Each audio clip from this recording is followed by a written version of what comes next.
Hello, everybody, old friends and new. Welcome to this half hour of Christian commentary on life, politics, and Jesus. And as you know, the Jesus that we focus on is not the Jesus of the tradition and the church, the doctrines and the creeds, not even the Jesus of hymns and prayers, but it's the red letter Jesus of the New Testament. This is what we have been focused on for a year and a half and intently over the last few weeks. And I'm going to continue this even as we pick up our theme of the day. It is this red letter Jesus that has inspired and shaped all the other versions of Jesus. But week by week, I'm calling myself and you to read afresh and to read foremost the words of the man, the Rabbi of Galilee, the friend of strangers, sinners, and saints, the one who was arrested by the political and religious authorities of his day, the one who was tried, condemned, beaten, and crucified. And on the third day, or as we would say today, 2 days later, God raised him from the dead. That is the red letter Jesus that I'm focused on, not only in this program, but in my life. And this is where we turn today as we spend the day, spend the morning, spend a few minutes this week in what we call Sunday in the house. And I want to say this, my audience and my intent, my concern is for the 40 plus million people, Christians, baptized Christians, who have given up on church life. Now, I know that many church leaders push upon us, me included, and you, the importance of gathering with everybody else, being a part of the gathered community. And I don't discount that. This is important. I think worship is important. I joined a choir this last week, and I'm going to tell you about that in just a minute. But that's part of the calling that we have to be a community, to know one another, to care for one another, to pray for one another, to help one another out. And one of the ways we do that is by gathering on a regular, in a regular place at a regular time. But my burden on this broadcast is for the de-churched, and that may include you. People like you that were very involved in church life, Sunday school, worship, choirs, camps, church suppers. Maybe that was you. Maybe you've done all of that. It may have been good for you. It may have been bad, may have become even toxic, and you quit, or you drifted away, or you moved out of town. You and 40 million of your friends and neighbors, 1/4 of all the people who claim the Christian title no longer attend a church. So welcome to Sunday in the House. This will be your church.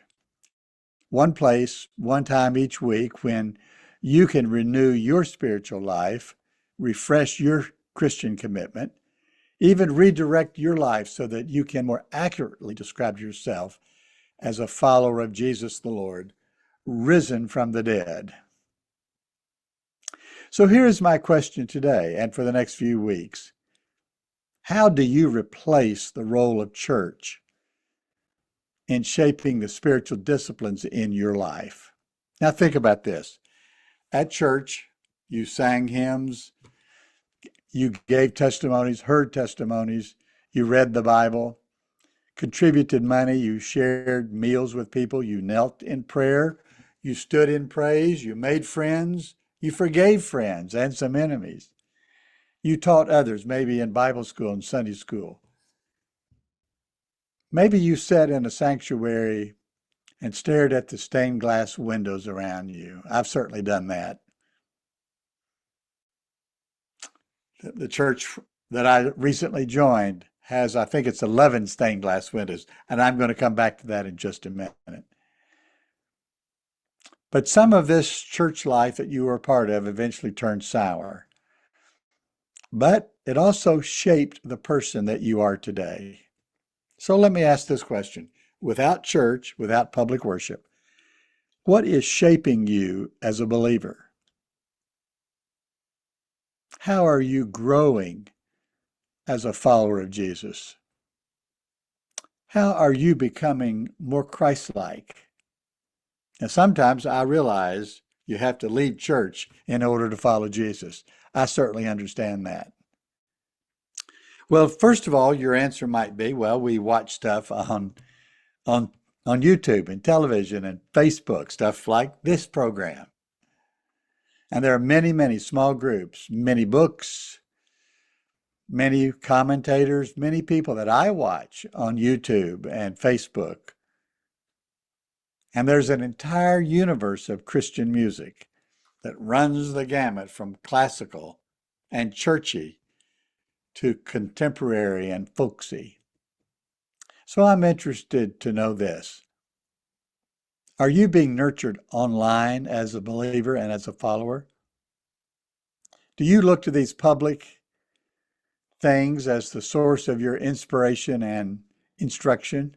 I want to speak about these things today, but I also invite you to write me and tell me. Tell me what it is in the routine of your life that provides you ongoing spiritual formation, spiritual strength. Now, I'm not going to quote you or report what you say, but if you talk to me about a walk in the woods or travels into nature or conversations that you've watched on television or TikTok, a program like this beamed into your computer. Maybe you're reading books. Maybe you're singing music in some other format. Maybe you have friends that you meet with and talk about these things. Tell me where you turn for inspiration, for consolation, for direction, for clarification, for motivation. So with those thoughts in mind, I want to begin a short series on how to find Jesus at home. You know, Jesus was at home before he was at church, both his home and your home. Now consider this. There's very little evidence that Jesus was what we would call today a church person. Yes, we know that early in his life he attended events in the synagogue and the temple. We know this. There are stories in the Gospels about that. But once his public ministry began with his baptism and his sermon at his home synagogue, you remember in Nazareth, the one where the people reacted negatively and ran him out of the synagogue and out of town. They wanted to punish him. After all of that, there's not a lot of evidence in the gospel accounts that Jesus taught Sunday school or served as a deacon or sang in a choir or gave a tithe or even carried a Bible. None of the things that we associate sometimes with being a good Christian. Today around the world, there are people that are looking for a way to live as a Christian without the help of a local church. Maybe that is you. It's not a bad place to be. It's a place where Jesus was for most of the ministry that's recorded in our four Gospels.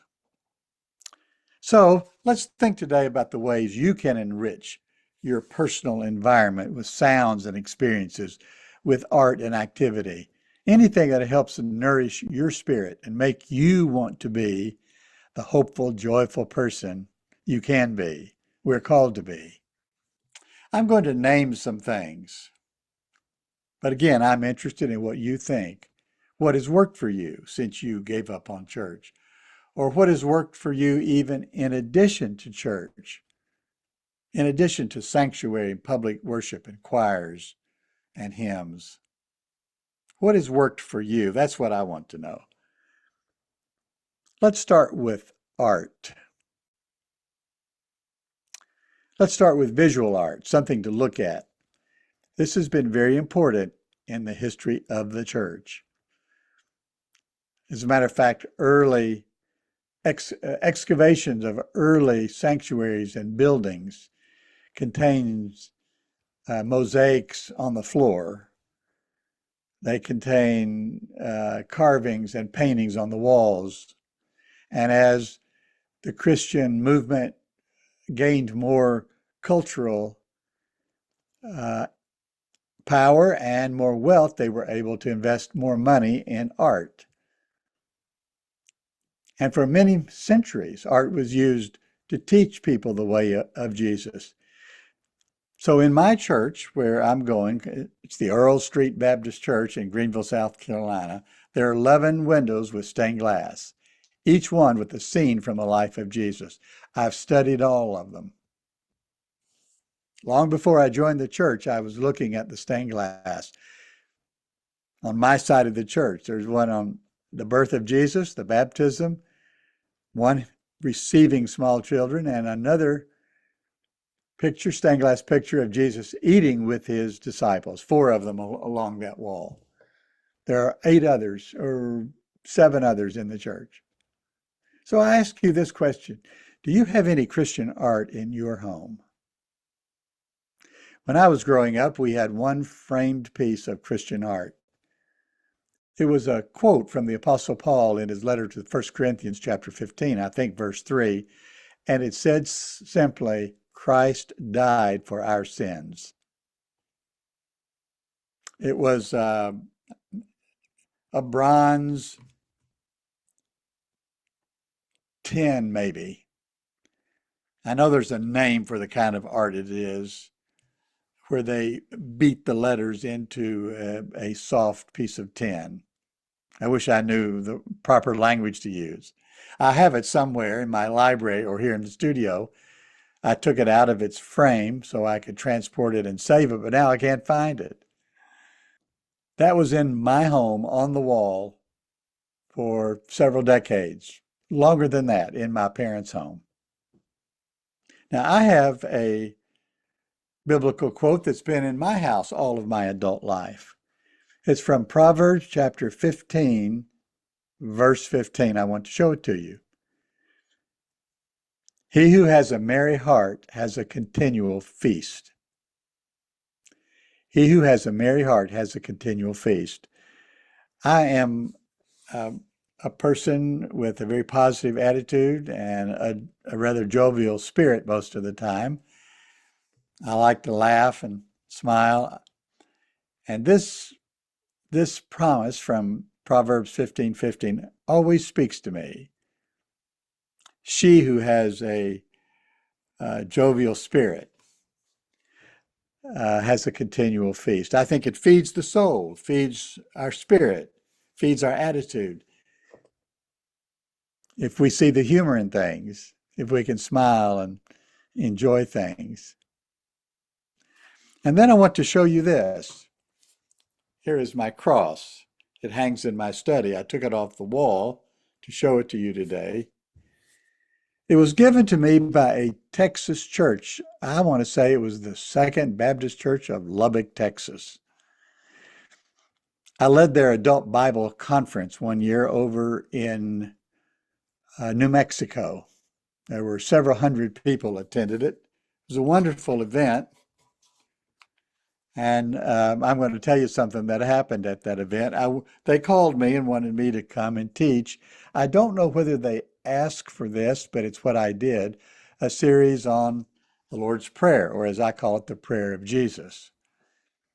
As a very last minute, as I was leaving my house in Kentucky at the time, I think, I said, well, I'm going to pick up a CD with some of Ike's artwork on it. My son Ike, who's an artist. Many of you have part of his art in your house. And I want to say he's now in the very last stages of putting together his book of art. We're going to publish it this fall. It's going to be available on the Tangled Tour. So anyway, I grabbed a CD with his art and I said, I'm going to show a piece of his art at the beginning of each one of the 5 or 6 sessions I was planning to teach. All right. So I did this. I explained who I was and who my son was. And I said, here's the first piece of art. and it was a drawing of Jesus, which he had done while he was in prison. And there's a whole story behind that, and I'm not going to tell all of it today, but I put it up there, and then I launched into my teaching session on Our Father who art in heaven. And then we took a break, and then I came back for the second session. I put up another piece of art. And then I taught the second session. At the end of the second session, a group of people came up around me and said, all of them said this. They said, Dr. Moody, we like the Sermon on the Mount, but we can study that anytime. We want to see all of the art. We can study the Lord's Prayer anytime, but we want to see all of the art. Well, of course, that changed. I was very surprised. I was very touched by that. But I did what they said. I added more art, more Ike and less Jesus in that Bible study. So it was a memorable experience, and when it was over, they gave me this. This also is a piece of tin, I think, or lightweight steel. It has been burnished and has been cut in the fashion of what we would call Native American art of the Southwest, or what sometimes we would call Indian art, but Native Americans. I don't know what tribe this was from. For the longest time, I had a tag on it. It did not say the tribe, but I've treasured this since then. I've carried it sometimes in a procession, and I hang it on on the wall.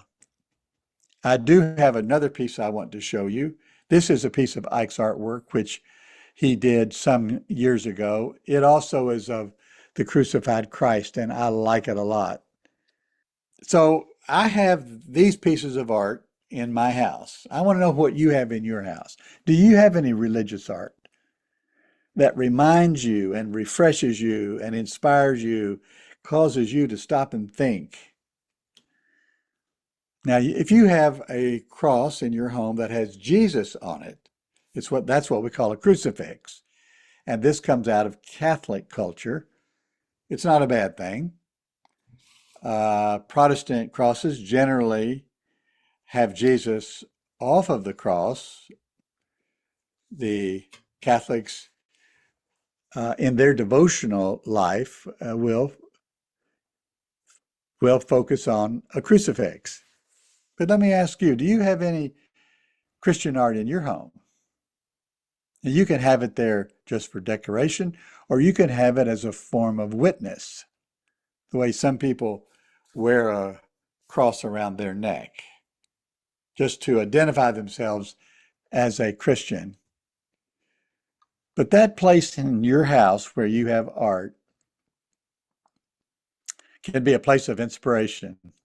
It can be almost like an altar, a place where you stop and read or meditate or pray. That's what I want to ask.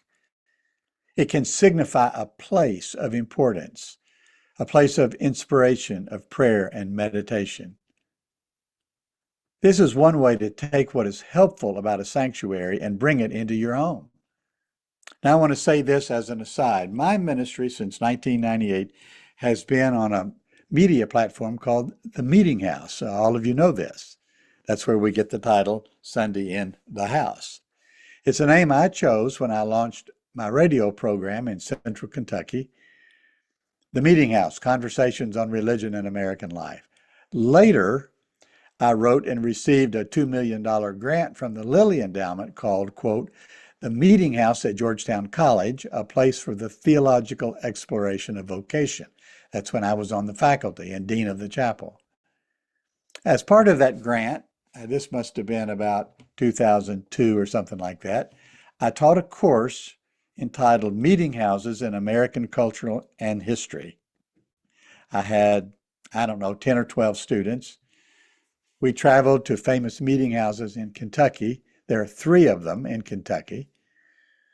And we traveled to Philadelphia and to Boston at the famous meeting houses there, including the Old South Meeting House, where much of the American Revolution was planned. Meeting houses were and are simple structures, plain, no art, nothing fancy, in keeping with the Christian folk who built them. Some of the Protestant movement was a rebellion against all the art and images and statues in medieval Christian culture. And so in meeting houses, there was no stained glass, there was no art, there were no images, there was a plainness. And this is one part of the tradition of American culture. No art, no pictures, no statues, nothing.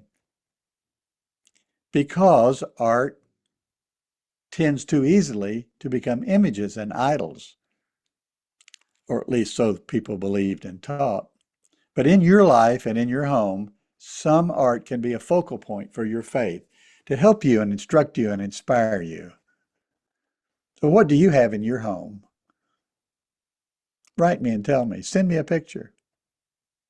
You know, if I were to get 10 or 20 pictures, maybe I might do a collage or do a series of and show you what everybody else has in their homes without identifying what home it's in. Let me ask you, is it for decoration or for inspiration? I do not recall any such episode in the life of our red letter Jesus, except this. Near the end of his life, when he was leaving the temple in Jerusalem, there is an episode. It's recounted in Mark chapter 13, verse 1 and following, and Matthew chapter 24. I want to read it for you. Quote, "As Jesus was leaving the temple, one of his disciples said to him, 'Look, Rabbi, what massive stones these are. What magnificent buildings,' end quote." You see, the temple, art and architecture, combined to create one of the real wonders of the Jewish world. The temple had been rebuilt by Herod the Great, and like certain other people we know, Herod took great effort to make it the best ever, the biggest, the most beautiful, using the most gold and the most stones and all that sort of thing. And it was a marvel. Stone and timber and gold and such. It was all stunning, meant to inspire and instruct, meant to send a message of not only the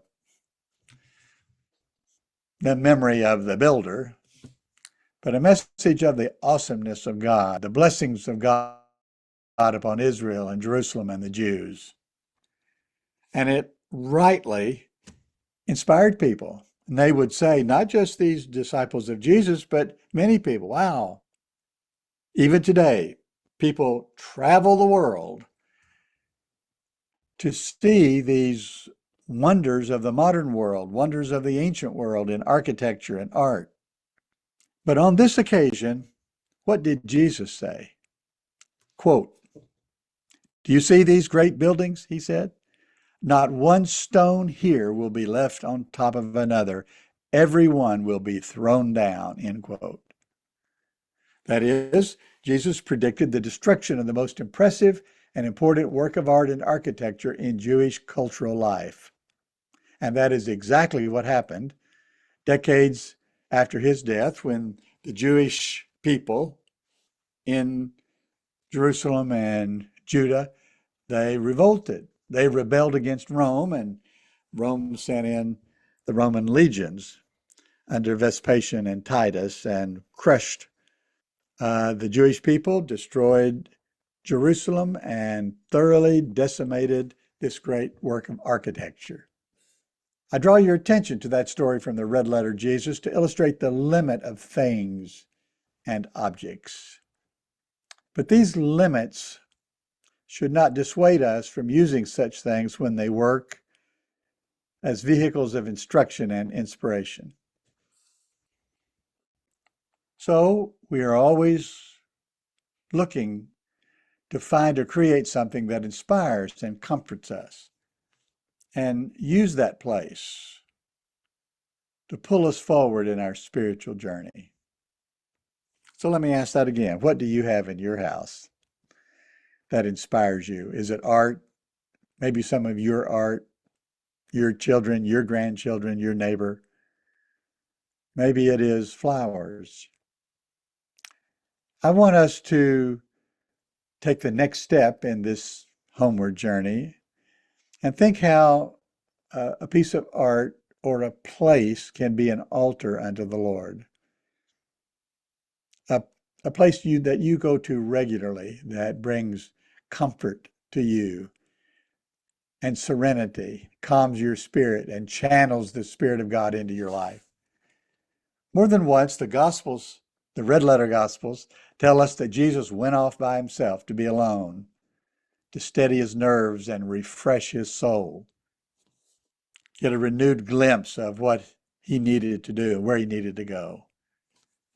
And the Gospels tell us that there was one place that he went to more than once. It's called the Garden of Gethsemane. Jesus sent his disciples there, and he went with them as he prepared for the drama and trauma that was coming, that is his death. Do you have a place like that? Do you have a garden? And my wife and I have just bought a new home last December.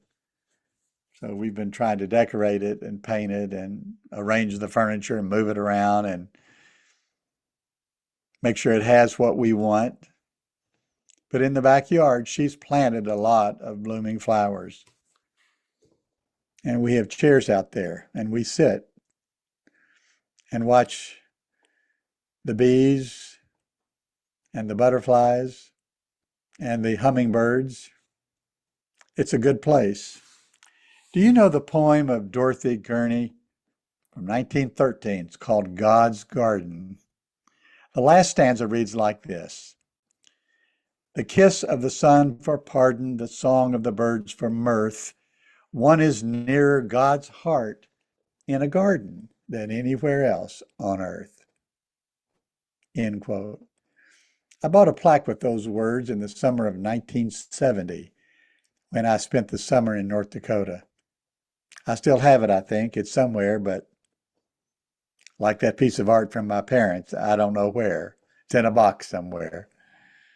In a garden surrounded by the beauty of flowers and the buzz of bees and the quietness of butterflies, many people find peace and refreshment and rest. And I could spend a long time talking about the role of gardens in the whole Bible story. You know, the Bible begins in a garden and ends in a garden, and right in the middle. In Ezekiel, again, there's a description of a garden. Gardens play a central role in the story in the Bible, and they can do the same in your life. So do you have a garden or a patio where you find contentment and calm? That may function very much like an altar, a sanctuary, a sacred space. Let's take it a step further. Do you have a place where you pray and read and think and dream? It may not be a public sanctuary or the room where so much has happened. I have a book about politics, and it's entitled The Room Where It Happened. But I'm not talking about so much where things happened, except maybe a place where you find renewed dedication. Sanctuaries, of course, are places where things happen: baptisms, confirmations, dedications, ordinations. But it can be a private sanctuary, a place where you are refreshed and renewed. It can be a garage or a barn, a study or a chair, a closet or a kitchen, somewhere that allows you to feed your spirit, to take in the images and ideas that inspire you. This is what you need to make up for what you gave up when you walked out of church or slipped out of church or were kicked out of church.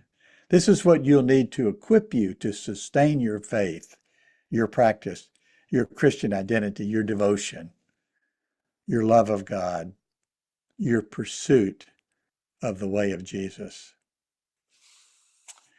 Well, that's my first week trying to help us think about what is in our own home that can take the place of a sanctuary, that can create a sanctuary for us, a place of inspiration and delight, of prayer and meditation, of conversation, of reading, of growing, of thinking, of changing, of being like Christ. I think I told you I joined a church 2 weeks ago, and then this past week I joined the choir. Mostly people my age, I'm sad to say. I went to my first choir rehearsal this week. We spent 15 minutes preparing an anthem for today, and then we quit and had a party. I told the man sitting next to me, I said, "This is my kind of choir." Well, the occasion, it was the last night for our organist. He had taken up with another church in town, and we were giving him a going away party. So he won't be around for my Tangled Tour. I've been talking to you about this. It's October this fall. I'm publishing 5 books.